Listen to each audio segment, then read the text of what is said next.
book discussion, The Perfectionists by Simon Winchester. I want to talk about three things in this book. One, it's a book about the history of precision, and that is in itself, of course, worth talking about. So, for example, you have the question of how it actually started. He goes way back in history, but it definitely accelerates around the Industrial Revolution. And I think one of the biggest takeaways from this book is that precision and mass manufacturing were tightly correlated. I think it's not just mass manufacturing, actually, it's also the ability to iterate. Like if you have precision, then you can replace parts, you can have replaceability, and with replaceability, you have iteration. And I think that's part of the big advancement of technology and science, particularly since the Industrial Revolution, had to do with precision, had to do with mass production, had to do with rapid iteration. So all these concepts, in my opinion, are related and they play a big role. I think the second thing I want to mention here is the idea that you have, that you kind of have the limits of precision, right? There's the Planck constant, there's the Heisenberg uncertainty principle, there is maybe also Gödel's inconsistency theorem. So precision in physical terms, but also precision in cognitive terms, so with logic, have their limits. And that's actually an interesting concept and also a question, actually, why is that? I mean, is it our inability to see further? Is it our shortcoming not to be able to actually see further than, let's say, a Planck constant, or is that some basic form of nature? It's just an interesting question. I don't quite have an answer for that. But I think the third thing, the most important thing actually of the book, and the biggest takeaway of the book, is that this dichotomy between precision and organic mess, let's call it organic mess. The book ends with just an anecdote about Japan. Japan being the country obsessed with precision the most, and certainly also has developed some of the most advanced precision technology in the world. But then on the other hand, also fails to deliver every now and then, whether it's politically with their imperial Japan and the catastrophe of Hiroshima and Nagasaki, which just show the limits of their form of government, form of existence.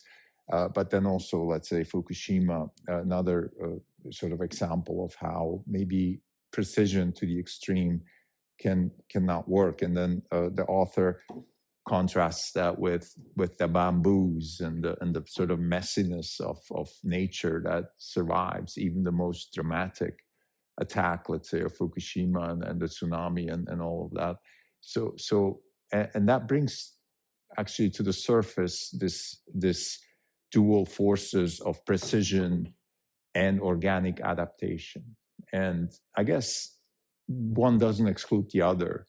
And the optimal human or the optimal natural evolution is in a sort of messy equilibrium. And if you look at some of the most successful entrepreneurs, for example, to make the connection now, let's say, to business, you have people like Elon Musk and others, but Jensen Huang, their ability to delve into messy organizational structures, messy strategic developments, and at the same time, also their obsession with precision, with exactness, is definitely part of their success. And I think I've spoken about this already in one of my ideas episodes about this book. It's the I guess to simplify, the most optimal trade-off between precision and adaptation would be to have a system with the utmost precision optimized for error correction. So you have to have both, right? Because if you just focus on precision, so if your system is based on, okay, this is it, this is what we have, it's the best we can do, you can have issues like, you know, the Hubble telescope, which didn't work in the beginning. You can have issues, you know, accidents and all of that, even though you have the most precise mechanism in the world. But you can have error correction. So, for example, let's take a very concrete example. So you have, let's say, AI data centers in space, right? One of the pushbacks is, well, you can't fix stuff, right? Once it's up there, it's up there. Now, you could, in principle, say, well, we can do two things. We can build enormous redundancy, or we can have error correction in a sense that maybe we put Optimus robots up there that constantly fix errors. So you optimize a system for error correction that makes it adaptable, and that also makes it as precise as possible relative to what, right? And adaptability means you're precise whenever you need the precision at that particular moment in time.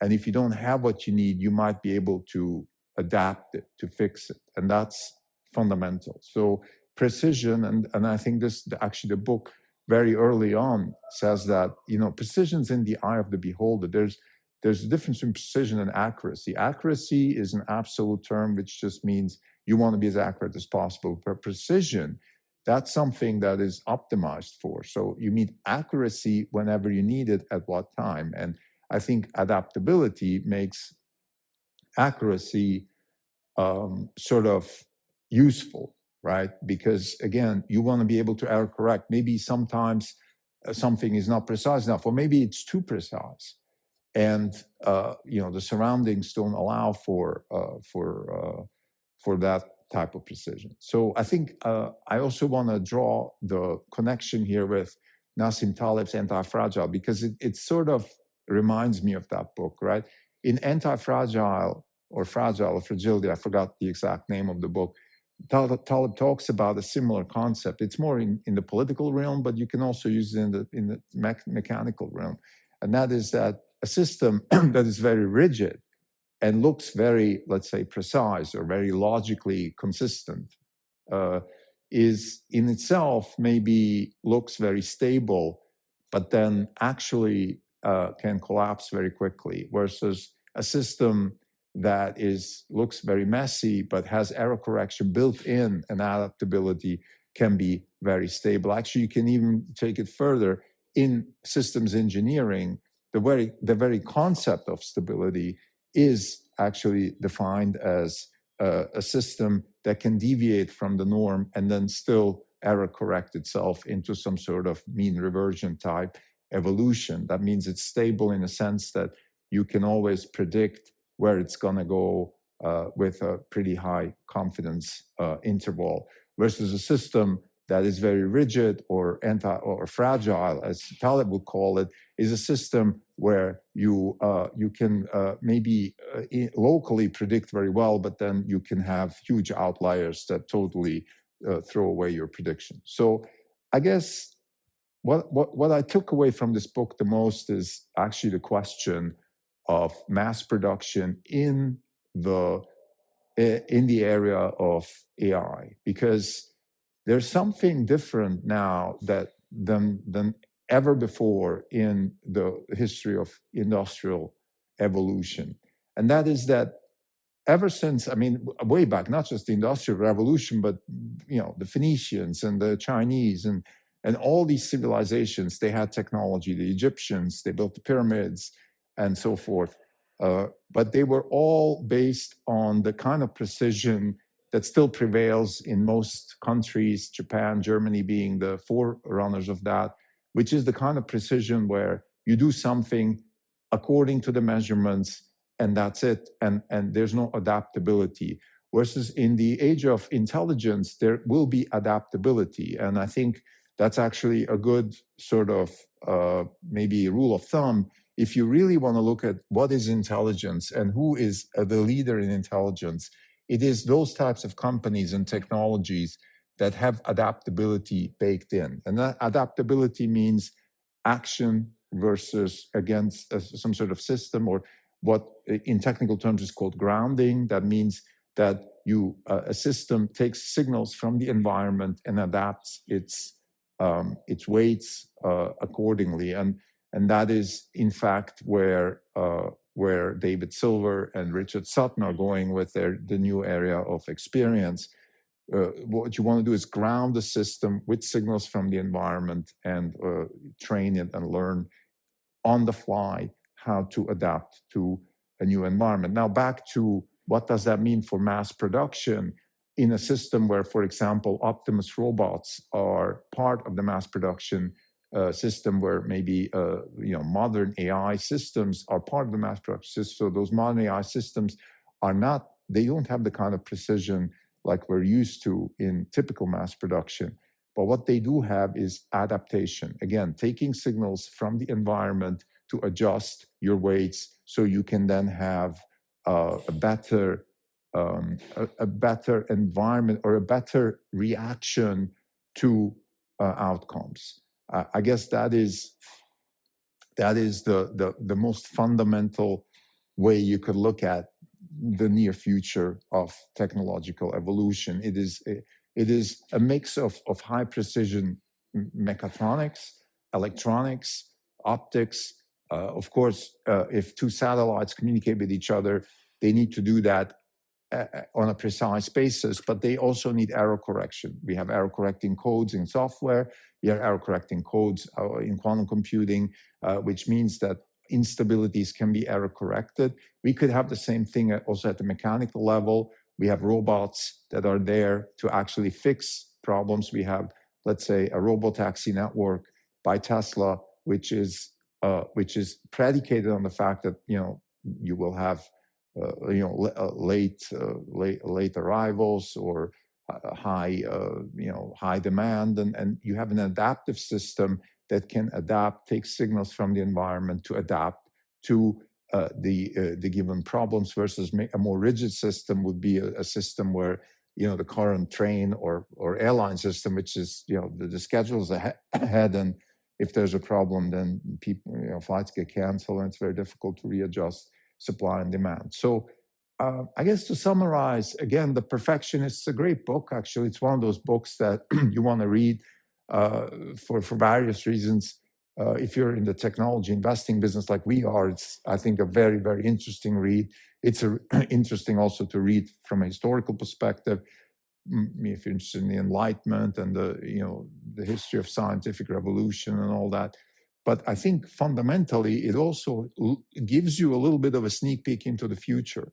Because again, I think the future systems will be grounded in experience, they will be adaptive, and they will have precision defined as, like the author says, the precision that is best suited for what is needed right now, versus maybe the precision that could be misunderstood as accuracy, which, for example, in Japan or where I grew up in Switzerland, often that is being misunderstood, which is, everything is supposed to be, the way it is, and there's no adaptive mechanisms, and then things are a bit rigid, and it becomes very difficult to adapt, and the systems can't grow. And I think we could have a whole other episode also about political systems, about democracy, and about the benefits of a messy sort of anti-fragile system that gets stronger with volatility. Maybe the last thing I want to say is, in Nassim Taleb's concept, a system gets stronger with volatility. That is, let's see, the hallmark of companies that are run in the realm of let's say Elon Musk's companies. So they get stronger with volatility because they constantly adapt, they error correct. Elon Musk just recently replaced most of the leadership of X because there's new requirements, there's new opportunities that are coming to fruition. More energy in space. Space AI is different than terrestrial AI. It requires different knowledge. Let's say all this obsession with efficient algorithms and things like that, which is still very useful, don't get me wrong, but it has also its drawbacks, and these new types of developments could be very promising. So I'm just saying these things to remind people that anti-fragility means you get stronger with volatility, and that's not something that most of the perfectionists in